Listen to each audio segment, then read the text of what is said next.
About the time I was 26, I lived in Mexico. I lived in Canada. I was laundering my money through my business at the time. I got in trouble. I ran for 8 months from the drug task force. My body basically started breaking down from stress. I turned myself in. I got 30 years in prison.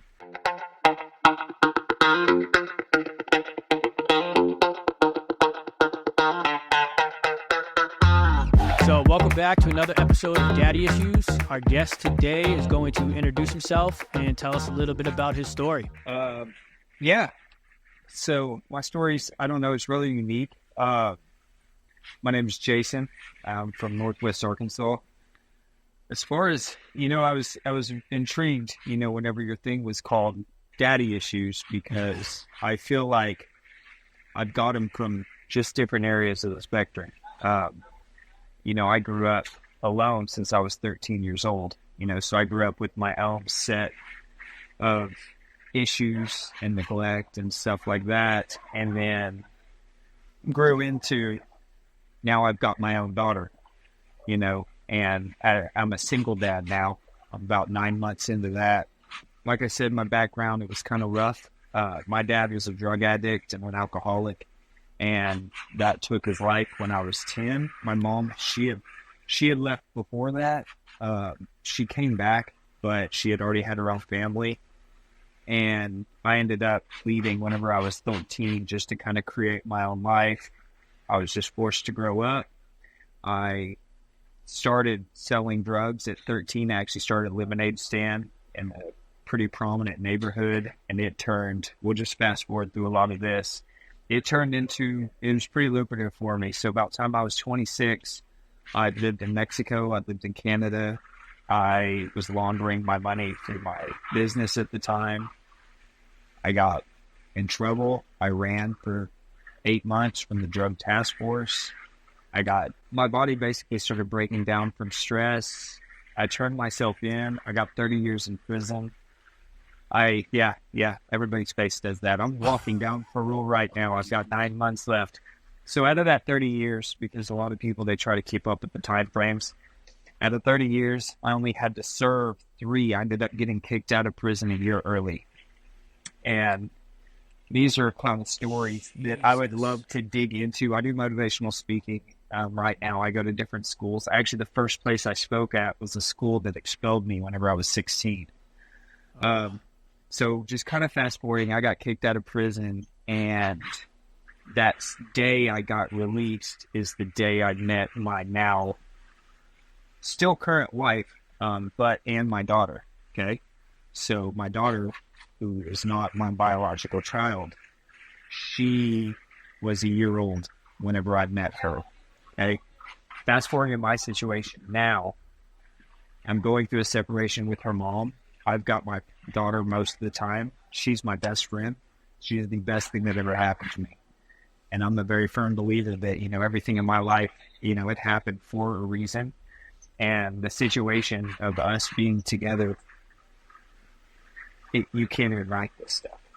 Now, did you sign paperwork saying she's your daughter, or? So the adoption is getting worked into the divorce. Okay. So my divorce started Christmas Eve last year. Basically, I came home and my wife was like, "I'm on divorce." Wow. So, yeah, so she lives with her girlfriend now. That sent me, so January, February this year, I had no motivation. I was stuck on a couch. I couldn't get anything done. March, it turned into kind of a pissed off, and I ended up building a whole new company out of it, which surprisingly sitting here right now, because I've got so much work in front of me because of that from March. It's all kind of playing catch up now. Yeah.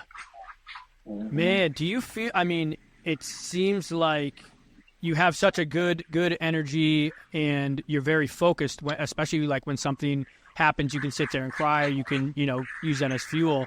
But it seems like, because you've had the loss of your dad, your mother coming back, but then kind of leaving you, you growing up on your own, and then your wife kind of being like, I want a divorce. you have a lot of these people kind of leaving you and leaving your life. That has to play some kind of role in your mentality, So feeling like lonely or something. I don't know. It does, and those are steps whenever you go through any type of separation. There's things that you're going to have to go through. There's different steps of it. And even at the beginning of like my divorce for this, I was like, you know what? I kind of agree, with us separating, because I do feel like I'm, inside of me that I was more in the relationship. Had it not been for our daughter together, I probably would have left the relationship years ago. So that we're both in agreement. She was very narcissistic. She still is. I have a lot of my own toxic tendencies. I recognize now, because therapy, if I can suggest anything, people, they don't want to ever do it because it's embarrassing or anything like that. I started going into counseling, and it really helped me kind of turn the mirror around. You know what I mean? So instead of kind of just pointing on my fingers. So, hey guys, this episode is brought to you by BetterHelp.com. If you're listening to these podcasts, then clearly you're going through, a hard time. And I used to think therapy was, kind of a joke. It wasn't really for me until I actually went and, realized it's very beneficial. Even doing these podcasts, talking about our issues and, the things that men aren't really supposed to do, helps out tremendously. So go check out BetterHelp.com. And if you use the code Daddy Issues Podcast, you'll get 10% off your first month of therapy. So that's BetterHelp.com/Daddy Issues Podcast. That part helped me create my healing process and kind of understanding as far as that goes. That being said, I've been dealing with loss my entire life. What I had to kind of understand is the way that I've always dealt with loss is by finding another creative avenue. And I'm also very ADD. But a lot of those avenues I started noticing is all they are is a Band-Aid on a broken leg. You know what I mean? Mm-hmm. So I really had to dig into why my issues, where they come from. As a child, I really had to start digging into healing my inner child, which could look like so many different things. But whenever I started taking them perspective, yes, I've had a very tough life, but I can't dwell on anything prior to this moment. I pretty much have to, wrap my head around, okay, it is what it is. We have to move forward. Yeah. There's no sense in letting anything hold us back. Just let go and let God is really my main take. Yeah. Now, are you going through, it seems like a pretty easy divorce because you guys are both on the same page? So we are. It's easier than most people because I'm talking to other divorcees, and it's crazy as lawyers and all this. My wife is inside of our business right now working with my baker. So we communicate every day. We have even my therapist told me, said, Jason, this is really tough for you because most people going through a divorce or a separation, whenever you actually have complete separation, it makes the situation easier. Mm-hmm. Me, I have to be in it every single day. So I have to really understand how to work on myself and my emotions, because my ex, her girlfriend's with her 24/7. Yeah. So this person that I have resentment for, for various reasons, I have to, for one, to me, I feel like I have to create a good relationship with this person just because I want my daughter to see I'm not vindictive, and that although things happen, there's fireworks going on behind me. Yeah, I think it was because he did the thumbs up. I don't know what. All right. No matter what it is I'm going through, I try to paint a pretty good picture for my daughter. That way, she doesn't, whenever my parents, before my dad died, whenever my split up. The only memories that I have of my mom and dad are them fighting in the restaurant when I was like, yeah. So I hold on to those memories, which sucks for me because I'm like, I really wish, and this is a big part of me trying to grow up as a child now, trying to heal my childhood because I don't remember a lot of my childhood because I don't want to remember a lot of it, for one, and then I added drugs to the mix at 10 years old, so I wasn't even paying attention past that point. Yeah. And that's so young when you think about it. I look up, my daughter right now is 11, and I'm like, damn, like if she was selling drugs or anything like that. My daughter is 12 years old, man. A year from where she's at right now, I started this lemonade stand. And actually, the lemonade stand, I was kind of manipulating. So I had a kid who was a juvenile diabetic. So I set up this lemonade stand. This kid comes up and he asked me, hey, can we get signatures for juvenile diabetes? I said, yeah, give me your notepad. You can sit right there. And cars would come up. I moved my Lemonade for Stell sign and just put up a donation lemonade sign. So cars would come up and I'd say, hi, I'm Kyle McAllister and I'm out here trying to get signatures for juvenile diabetes. And we're donating. You just pay for whatever you want. People are giving me $50 for a Sunny D. I had kids in the neighborhood actually driving to the grocery store, riding their bicycles to the grocery store, picking up Sunny Ds, Capri Suns, and that sort of stuff. So at 13, I did that. Made great business sense, by the way, at that young. And it's funny because it's really like the stepping stones of my past really did create my future, and I realize that now. I'm 38 years old. I've owned 3 or 4 businesses. I'm not good at working for people. Yeah. But I'm really good at creating. So it put me in, I don't know, it gave me a whole new edge, I feel like, But at 17, I moved to Mexico for 4 months. 19, I moved to Canada. I had a 4-bedroom condo at 18 years old. It was unique. That's for sure. But I protect my daughter more than anything. And I hide her. She doesn't know anything about my past, within reason. But whenever she asks me questions, I tell her all the time, it's like, we'll have that conversation whenever I feel like you're ready. Yeah. Yeah, that's awesome that your now wife, but soon to be ex-wife, I don't want to say allowing you to keep her or like still be a part of her family, but I don't know what other word to use, but I think that great. It is. Well, and that wasn't always the case.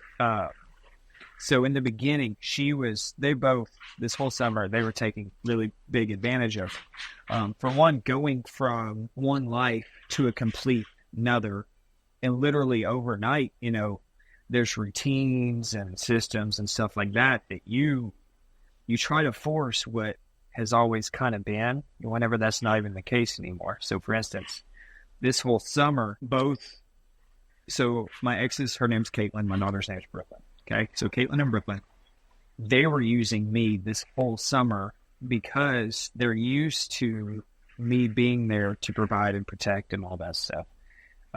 So it got to the point to where Caitlin's living this amazing life with her new girlfriend, and Brooklyn's calling me at the drop of the hat because she needs me here, and here. And I put myself out there to be utilized by both of them. But what I did is I kind of blanketed myself in my emotions, and that took me down through there. So it was on the 4th of July this year, and I set them both down and said, look, I can't do this, and I need structure. And whenever I kind of having these conversations with her mom, at one point I said, actually, we haven't had these conversations. Am I adopting Brooklyn? And she said, well, and I said, hold the fucking door. And I kind of went off a little bit. And then whenever she came home and I kind of set that structure with her and Brooklyn, I told Caitlin, I said, this is how things are going to be. And she said, well, that's not fair to me. And I said, you want to take my parental rights away from her, but you want to dictate how I'm going to be involved in y'all's lives? Try again, And literally like a few hours later, she called me. It was like, I wanted to talk to you about this. I do want you to adopt Brooklyn. And I'm like, oh, shocker.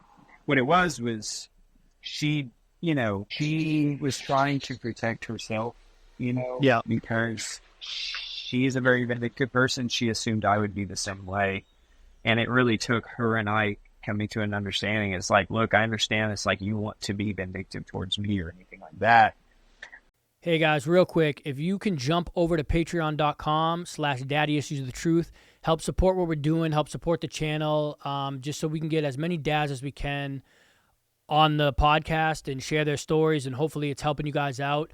That would be huge, man, and I definitely need your support, could use your support, and I hope that what we're doing is helpful to you. So if you guys could help out, patreon.com/daddyissuesothetruth, and greatly appreciated, man. Thank you guys. All right, back to the episode. But what you're not recognizing is what you're setting up for Brooklyn's future. And then she kind of took a step back. And so that being said, whenever it comes to like divorce, I feel like a lot of, the parents, they're going through things that their kids don't understand, especially whenever you've been with someone for 10, 15, 20 years. And the hardest part for people to do is get outside of their head and their emotions for their children. You know what I mean? Yep. And come together to paint that picture. Look, although this is happening like this, we can still express through love. And so like, I just flew back at midnight last night. I flew my wife and my daughter out to Maryland to go to her sister's wedding that I'm the photographer for. Oh, nice. And so it's like everybody I talk to, nobody understands it.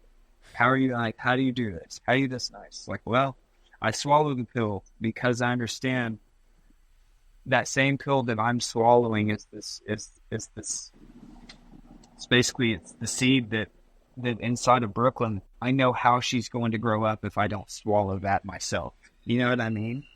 I've seen firsthand I've seen firsthand how broken homes and how we act towards each other as parents, directly affects our children, and it took me 37 years to step back and be like, damn, I played a big part in our separation, and I can point fingers and all this, and I still can till the day, but the fact of the matter is the situation is what it is. And I just have to remember that Brooklyn is the outcome, and it's going to go either positive or negative.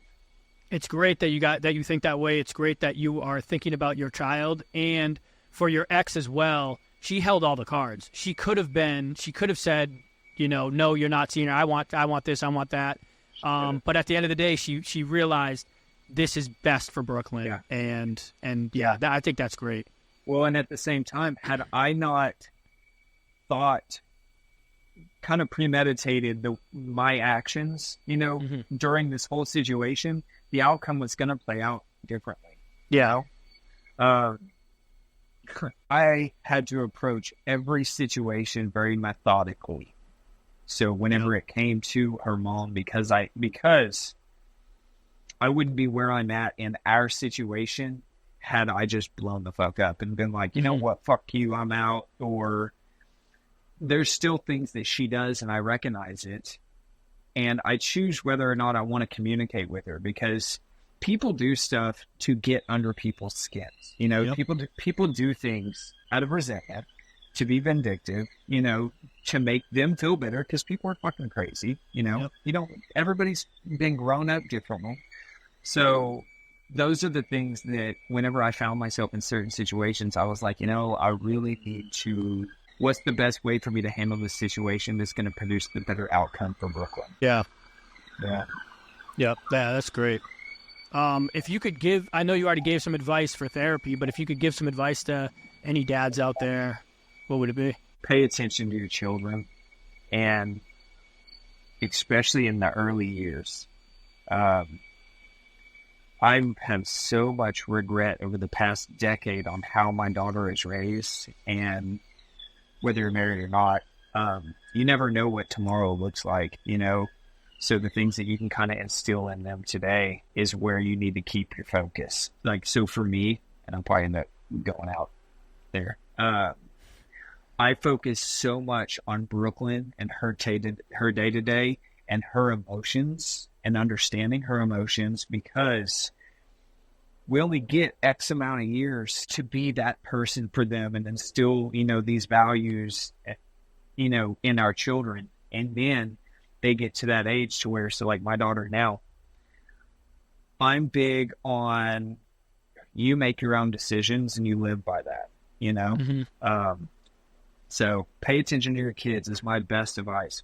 What they're doing, how they are every day. They're not going to tell you stuff, but just pay more attention than just surface level, if that makes sense. Oh, yeah. That is probably my biggest go-to is, pay attention. What are they going through? Communicate, don't control. Kids want to be adults, you got to loosen that leash just a little bit, communicate, don't control. I think that's kind of my... That's a good one right there, too, yeah. And you got me double-checking these kids with lemonade stands now. I'm going to be patting them down, being like, what you got back there? Yeah, for sure. That's crazy. Well, thank you so much, man, for sharing your story and being on the podcast. I appreciate it. Yeah, I'll come back anytime. You can hold me down. You can hold me down. You can hold me down.